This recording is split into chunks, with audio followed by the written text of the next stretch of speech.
سلاوی هیئتا کوچوی جمع ربرتی جه بود دما نامه خواستین تایبت سلاو و حسکرین خوش بود کنفرانس جی شاند بود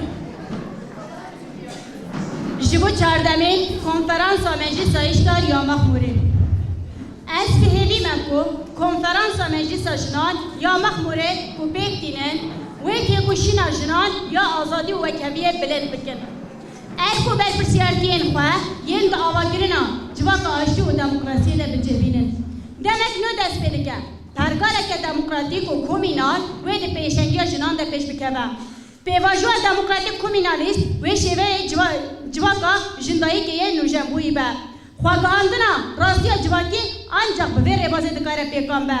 Hayaku desolatari azlam ne eder baskirin? Dikkat felsefe, zanist, etik, estetik oğul da hakikat civaki dernak bahule.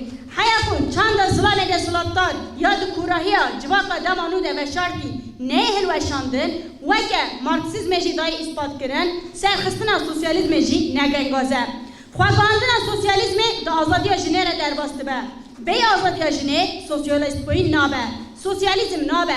Dveva teyde benge xabat siyasi aburi çandi ye meclis amaya jinar ya mahmure pevişte ser ve pekpe. Gelime mahmure ko bizore jicci uvalin man hatin kirin. Ruh me hemu zoriyan çavsandın o zulme dej nasnama xwe çanda xwe bernedayın.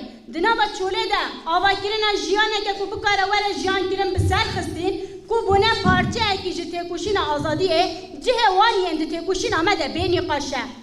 Naskirina gelek Kürt ya dinava hukuk ede ve buna xanalin siyaseta demokratik xistina bin evlehiye ya mafi azadiye jaliye çareseriya mayinde ve giringe.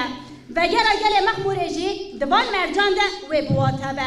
Jibu ve gera luvalat pekwere peviste zemine siyasi, hukuki u civaki vere avakirin. Ne kesi u malbati ve gera kolektif di çarçube siyasi u hukuki de girtina dest mecburiyet eke.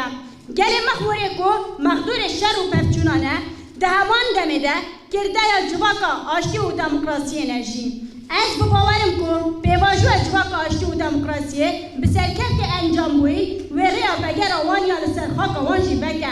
Divê çarçoveyê de gelê me û konferansa we delegeyên hazir silav dikim.